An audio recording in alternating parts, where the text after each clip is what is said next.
The reason we make an effort to look into the mind and understand the mind is not just for some kind of theoretical curiosity. It's a reality that a great deal of our suffering as human beings is due to mind states. In some more abstract way, a little further removed, it could be said that all suffering originates in the mind. But on an immediate level, we see there are causes of suffering that are external, such as physical injury or loss. But there's a great deal of suffering that is purely internal, that is generated in the mind. Mind states of sadness, depression, anxiety, fear, agitation. These things plague human beings. In some cases, taken as far as mental illness, but in common run of ordinary human beings suffer from various unpleasant mind states quite frequently. If we don't understand what's going in our own mind, then we're just helpless sufferers, helpless victims of the changing landscape of the mind. The first step to gaining some liberation, some clearance, some space in the mind is to understand what's going on. If we diligently practice these various kinds of meditation and examine what's going on in the mind, then we can first of all make this distinction between the knower and the known, which is really very critical. And when this is seen and understood, it's seen that each side of that equation is void of self-substance. There's no intrinsic essence there. There's nobody doing it. It's just an ongoing activity of the mind. One of the difficulties in understanding the mind is limitations and hindrances of the language we use to describe it. We're forced, whether we're using English or Pali or Greek or whatever, we're forced to use nouns for things like mind, consciousness, and so forth. And this sets up an idea, an implicit idea that there's something there. There's something we can call consciousness.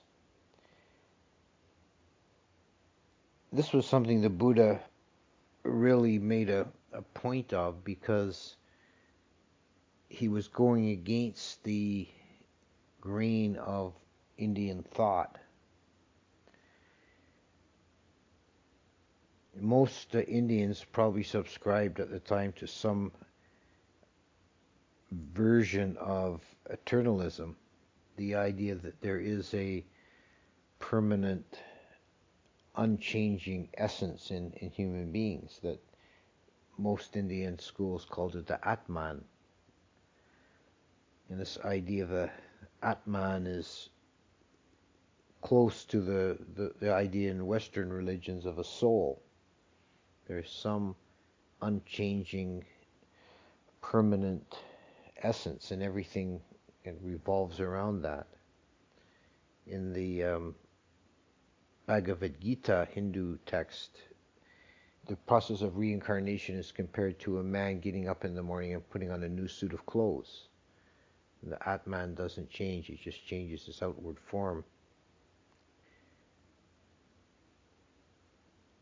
The problem with this view, although at first glance it appears reassuring, when it's actually applied in practice and we look at what's going on in the mind, we don't find anything anywhere that's permanent, fixed, unchanging.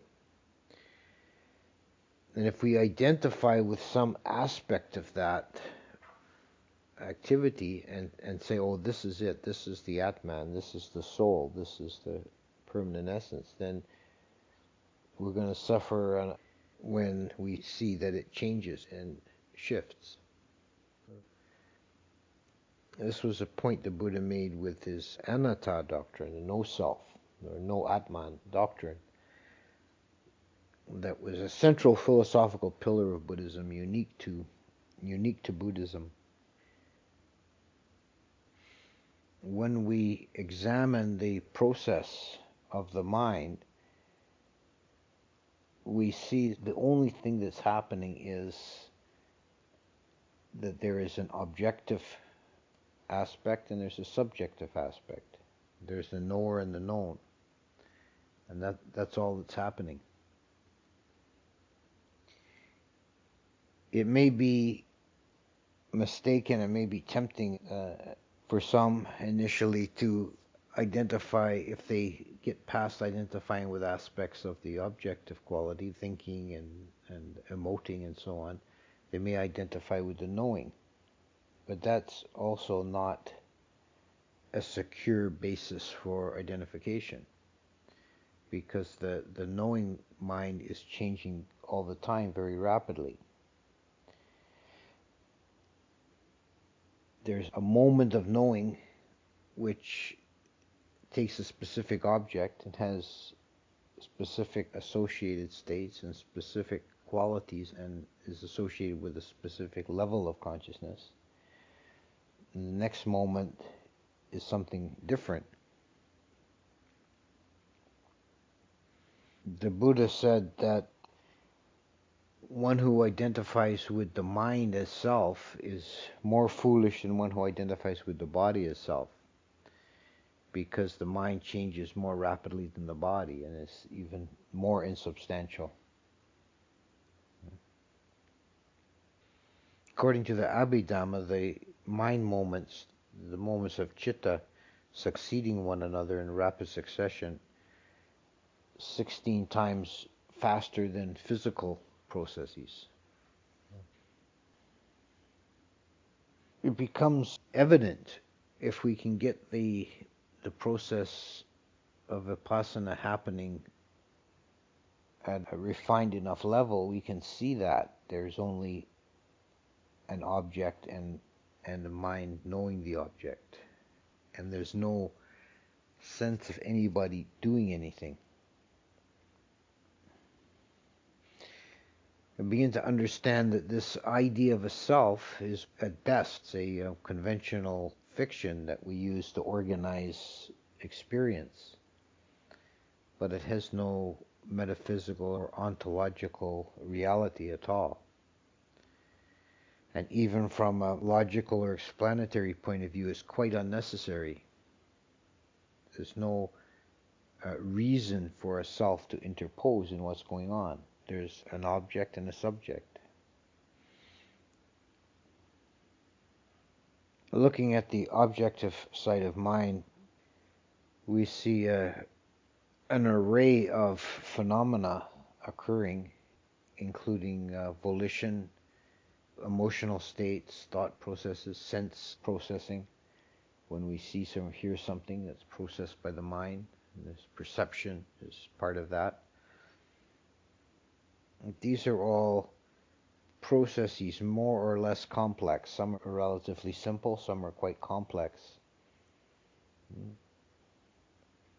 And it's the kind of naive reaction of persons to identify with these processes, get caught in the thinking or the emoting and identify with that, and for that period of time be governed by that and create a self around that. And this can be a source of quite a bit of suffering when we're caught in that kind of a modality. The other side, the side of the knowing, the chitta, is more simple, and each moment it's only doing one thing. It's only experiencing or knowing. And each moment it has a single object, and has a singular quality. Looked at in one way, it can appear complex. The Abhidhamma lists 89 different kinds of consciousness, categorized in various ways, according to level, according to ethical content, according to functional place in the cognitive series, and so on, according to object and according to associated states. But considered in its own nature, in each single individual moment, it's intrinsically absolutely simple, because it just has one function and exists with a single object, and all it does is know or experience. When we say knowing, it's not in the sense of understanding, it's in the sense of simple experiencing or cognizing. It's this pristine simplicity that makes it difficult to grasp, because of the subtlety of that simplicity. We want to make it complicated. We want to see it as some kind of a process and we can grapple with.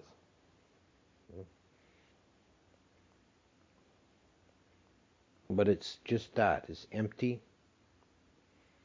It's immediate. It's completely intimate with our being. It's just we never without it. It's a constant reality, and exists as an unbroken stream of mind moments. It's often given as a kind of a koan to ask the question, what is mind?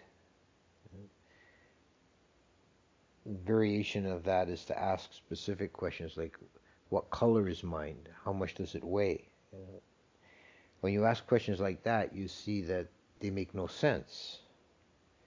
It's not correct to say that it's this color or that color, or that it has a weight, or it has a shape, or even that it has a location.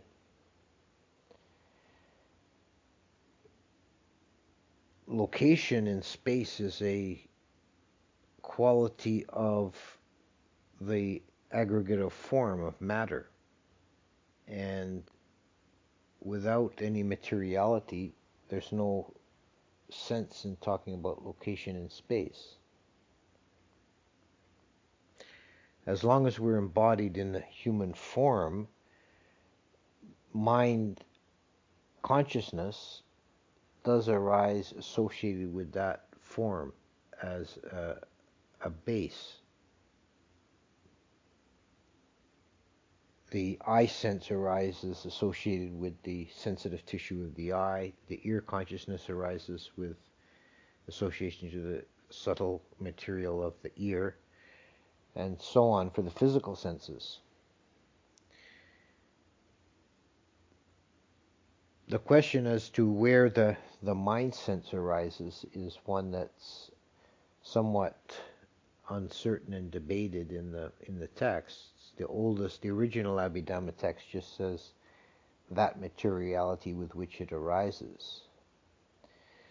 Later, commentators associate it with the heart. I have seen the argument made, and I think it makes some sense, that the original intention of the Buddha when he talked obliquely about the relationship of body and mind was that mind, in the human form, mind is associated with the entire body. And that makes sense on a number of levels.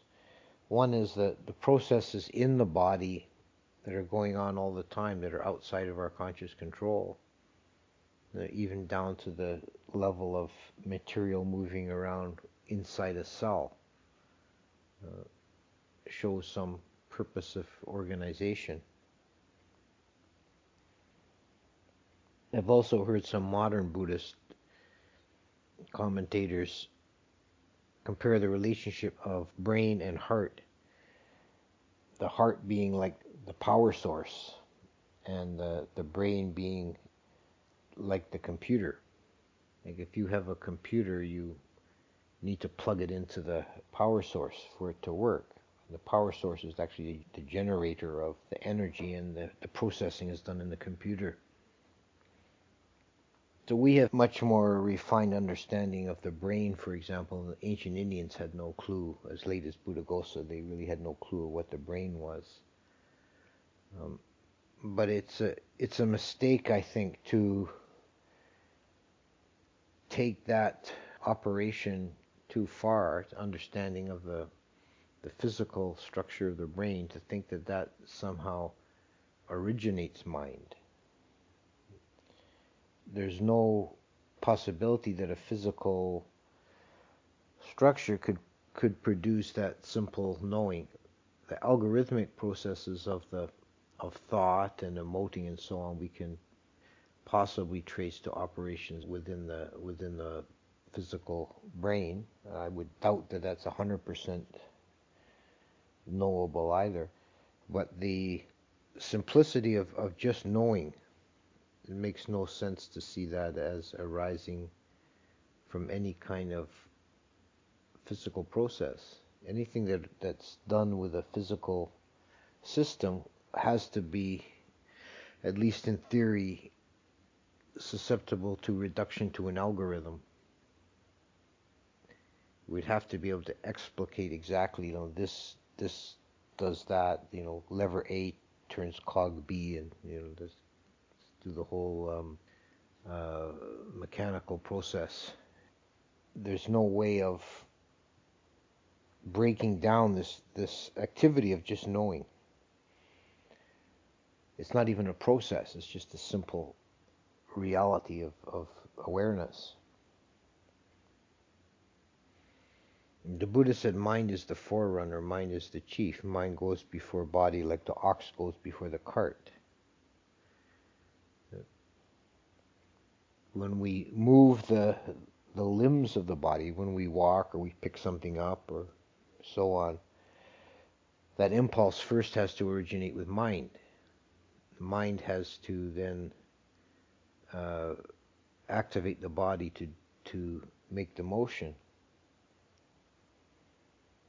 So I've thought, if we talk about the brain, if we must use a technological analogy,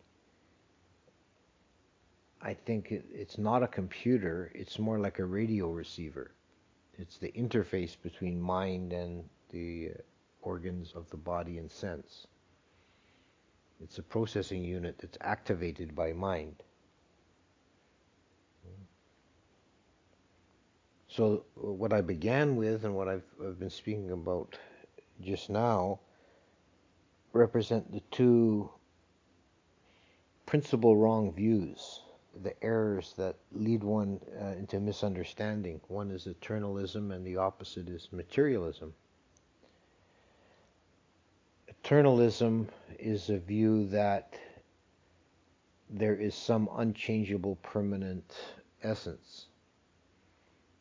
And materialism is the view that nothing exists except matter in motion.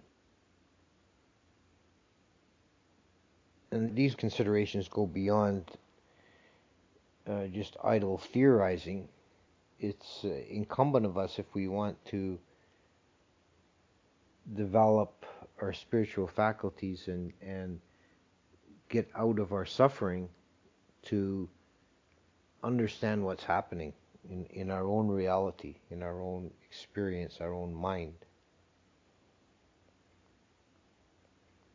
And it's not always easy to do because we're working at changing long established habits of thought and the way we parse reality. But it's not only suffering that originates in the mind. Mind is not only the theater of our suffering, it's also the place of liberation. It's the mind that eventually takes us beyond. This afternoon we did some meditation exercises that I hoped provided my intention was that they would provide a spectrum of ways of approaching the reality of mind. We looked at mental objects, we looked at the chitta, the knowing mind, and we tried to get a sense of the different levels of chitta. This last aspect, seeing the chitta as having potential of arising at different levels, is a gradual way of emancipation. In Buddhist practice, we're trying always to aim for the ultimate goal of realizing the unconditioned and dissolving all the knots, becoming completely liberated. There are different ways of approaching that goal. And one that the Buddha spoke of quite often was working through the jhana states. And there are many benefits to jhana, beginning with it's a pleasant abiding here and now. It just feels good. It's a nice little mental holiday. But beyond that, it allows a greater understanding of reality. Not while you're in the jhana. When you're in jhana, there's no possibility of examination or reflection or insight. But by comparison, after having had that experience, then by comparison, you understand the ordinary sense desire realm of consciousness better. Because you've stepped outside it and seen a simplified version of consciousness. So you see what is more essential to consciousness and what is extraneous trappings. It's like you've shed one whole layer of samsara without having completely made an end of it. You've at least experienced a pared down, refined, less stressful version and less complex. It could be said too, it's a more natural or primordial state of mind. The further away we get away from the unconditioned, the more convoluted and constructed are the physical and mental forms.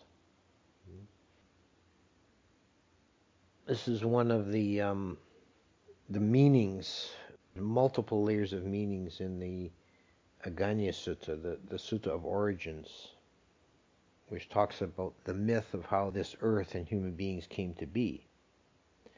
And the beings that are now human were originally Abhasara Brahma gods, Brahmas of the second jhana level. And they got entangled up in the materiality of the earth by being tempted by the tastes, and they got lost into physical form and through many stages degenerated into human beings. So one of the meanings of this myth that I see is that the sense that jhana is not something new for us. It's a remembering of something very ancient and a more natural, primordial state of mind that we knew at one time before we got lost in the sense desire realm. We got caught up in objects of the senses.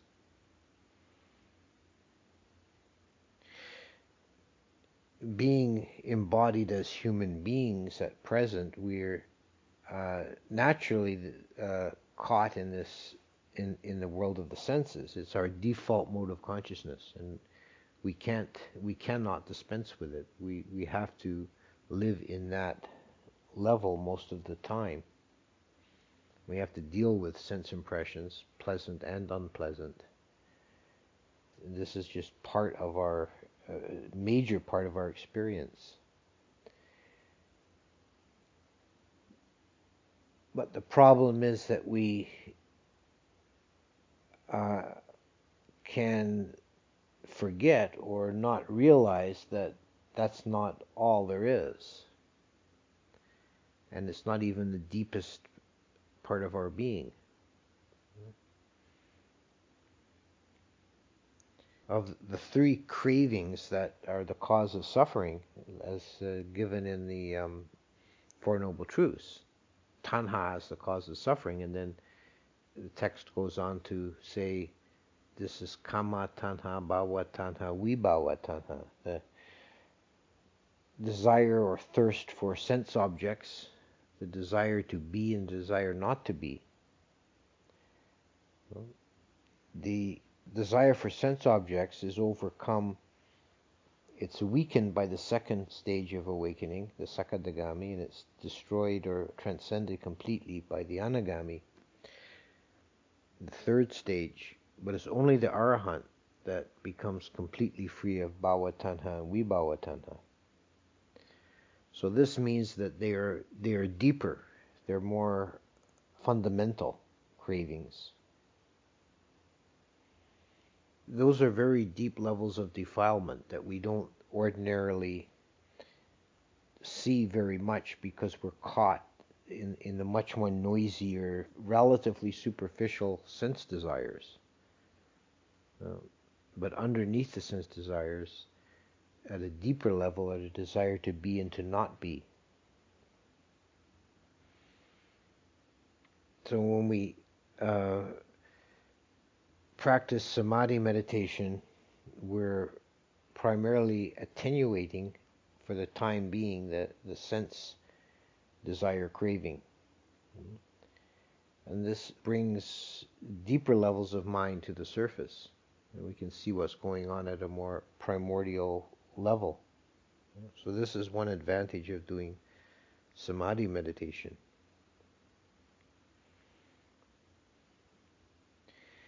But in the end, it's a vipassana that actually makes an end of suffering. Vipassana in one form or another. There's no one magic bullet, I don't think. And as I mentioned earlier today, when I spoke about it this morning, it's best to think of Vipassana as not a specific meditation technique, but as a frame of mind, a way of holding the mind, relationship of the knower and the known. And it can be approached from either end.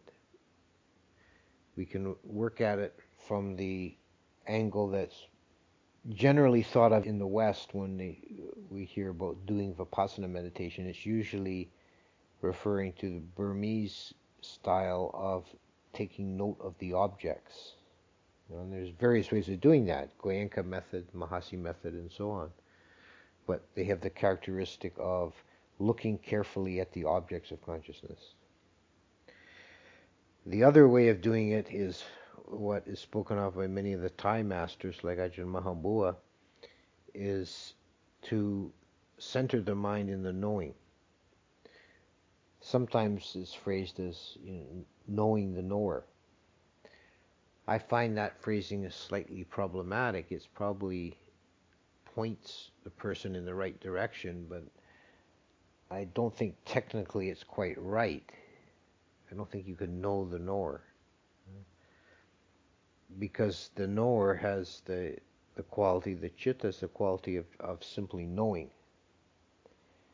And if it's seen as an object, then it's no longer the chitta.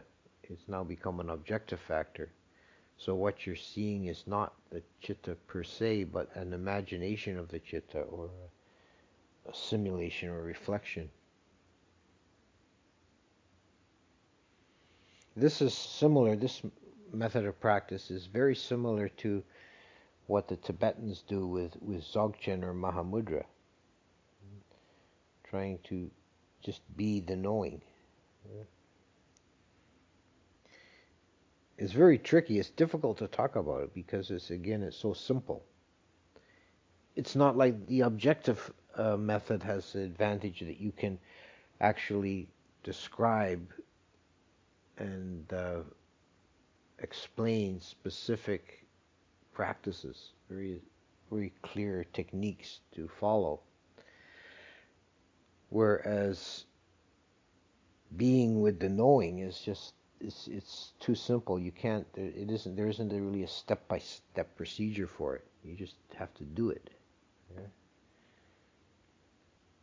So you either find it or you don't. You have to just kind of relax into it. In the end, I think either one of these practices done diligently, they lead to the same place. And in the end, when they're at a high level and they're done with proper attention, that there's no difference between them.